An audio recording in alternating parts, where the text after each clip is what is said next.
Before I started my speaking career in 2010, there were a lot of things that I never knew. So I went ahead, tried them, try and error method and all of that.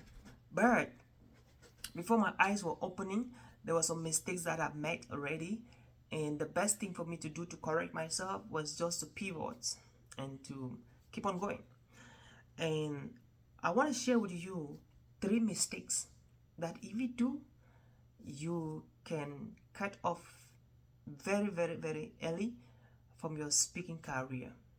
You are talented, you have a good mastery of the content you give out there, but if you don't handle these 3 mistakes, you will ruin your speaking career and you will definitely love to regret. And I don't really want you to regret when you got into a certain level of your career, to a certain attitude, to a certain peak in your professional speaking career. And that's why I'm recording this video. I'm recording this video to coach you, to mentor you, and to counsel you on some things you need to be so careful about them before they cut you off from your beautiful career as a speaker. And I think along the way it will help you pretty well. 3 things. Number one, you have to watch out for the people you hang around with them. It was actually Jim Rohn who says, I think it was Jim Rohn who says, you're the average of the 5 people you spend time with them. And in as much as I agree to that statement, if you hang out with 9 people who are having amazing habits, you will eventually become the 10. There is no way you can be hanging out with 9 successful entrepreneurs, leaders, executives, CEOs, and at the end of the day you're broke. I bet you automatically start thinking like them and acting like them and doing stuff like them. So what that means is that mind your circle, mind your friends. If you have any friend right now as you listen to me whose habits are not synchronizing or resonating or aligning with your own values, cut off, because you will thank me later. If you have 9 friends who are into habits that you do not appreciate, it's just a matter of time and you will indulge yourself into this habit. And I'm talking from experience. I've cut off from environments, from places, because I started seeing myself around people that were going the direction, that were taking the route that I've never debated or bargained for. And I was like, you know what? I have to cut it off. And that's exactly what I did, my friend. Because there is somebody somewhere in this earth who would need to hear your story, who would need to hear your counsel, who would need to listen to you. And that spark that the person is craving for and yearning for, you are the one that will bring that spark into her life or into his life.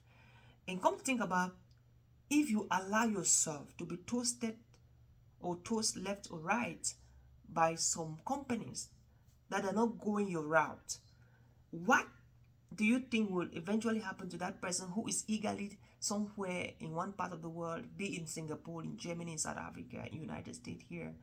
What do you think will happen to that person? The person will definitely get frustrated and give up in life just because you failed to show up. And that's why it is important that you begin to take your company seriously, begin to take your relationship seriously, begin to take the people you hang around with them seriously. I prefer not to have a friend than to have the wrong friends. I prefer not to live in a neighborhood than to live in a neighborhood with the wrong people around me. And so what that means is that guard yourself, guard your peace of mind, guard yourself by minding the kind of people you hang around with them. Number 2, what's the second thing that you have to stop doing or you have to watch out for? If not, you will cut off from your professional speaking career very early. You have to be ready to go for at least a decade. I'm talking about 10 years before you think about any other option. And that's exactly what I did. When I started my professional speaking career in 2010 in Cameroon, in West Africa, man, It was not easy, you know. It was tough. Like it's not always going to be easy, but it was very challenging. It was challenging because at that point in my career, there was nobody I knew that I could look up to from my country, Cameroon, who was nailing it or who was cleaning it. You know, I was literally, and people told me that I could not make it because I was the only person they knew. And here are we today. Here am I today, 15 years later, nailing it. And so my point is, I was talking with a friend of mine, the CEO of Kahuna Window Cleaning Company, Andy, in a podcast. I was with him uh, last week, and he made a very powerful statement. The day he decided at the age of 14 years that he was launching his company, the first day they went around the city and they had just one single person who asked them to clean their windows. And guess what? They met the gentleman who gave them their business card, his business card, and he said somewhere in the future he will love to do business with them. And guess what? The person kept observing them, and after a couple of years, the person called and like, "Are you still in business?" And Andy was like, "Yeah, sure, we are still in business." And that's how the person started giving them contracts and opportunities to do business with them. And to date, they have executed projects worth hundreds of thousands of US dollars from that particular individual who saw them on the first day. And that person trusted them. You know why? Because the person realized that he was still in business even after this length of time. So my point is that there are opportunities that you will get in the speaking industry, in the niche you've chosen for yourself, just with time. What that means is that you're prospecting your 2027, 2026, 2030 clients this 2025. And so there are a lot of opportunities and breakthroughs I've had in my professional speaking career, coaching speakers, training speakers all around the world because of the number of years people have observed me into this. I lecture public speaking in a couple of universities around the world, and there's a university in Cameroon, in Yaoundé, where I lecture public speaking. I just finished marking the scripts for this particular undergraduate students, and when they were looking for a lecturer who could lecture public speaking and effective communication for the undergraduates, this doctor reached out to me because I once worked with her some years ago in an organization together, and by then I was doing speaking and communication, so passionate about it, and she's noticed that I have been consistent for a long time, and so she actually advocated, and that's how they brought me as one of their visiting lecturer on public speaking and effective communication. So what's my point? My point is that this lady necessarily did not just get me because I was good in what I do, I was the best in what I do, you know. She got me because she has seen that consistency. She has observed me for years and she has been seeing that consistency. And probably that's one thing she told me, because I always like to ask, why did you go for me? Why did you, And that was it. That was it. So if you want to make it in this industry, if you want to make it in this industry of communication, of professional speaking, coaching, and training speakers, you have to be ready to go for 10 years before you start thinking of whatever option you want to take. Because some people will never trust you if they don't see you consistently doing it for quite some time. You know what I mean? So it means that you have to keep doing it until you get the result you want. Yes. So number one, you have to watch out the people you hang around with them. Number two, you need to be able to actually nurture yourself within a certain period of time for people to know that truly you mean business in what you're doing. And finally, you have to be able to know your why of why you're doing public speaking or professional speaking. If you don't know why you're doing it, any small win of change can toss you to the left or to the right.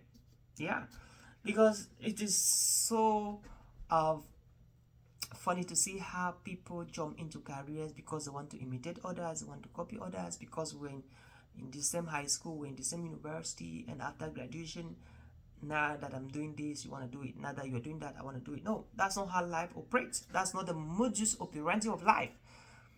Neither the modus vivendi of life. That's not how the rules of life have been scripted.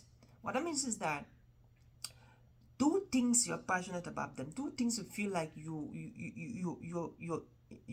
wired to do them. Do things you feel like this is what gives you life. This is what, you know, this is what inspired you. This is what put the spark on your mind, in your mind, in whatever you're doing. Do things because you are truly having a desire to do them, not because someone is doing them and is succeeding and you want to do them. No, if you take that route, I bet you will always begin things and end along the way. So I want you to be innovative, creative, do things because you feel like this is me and this is what I want to do in my life.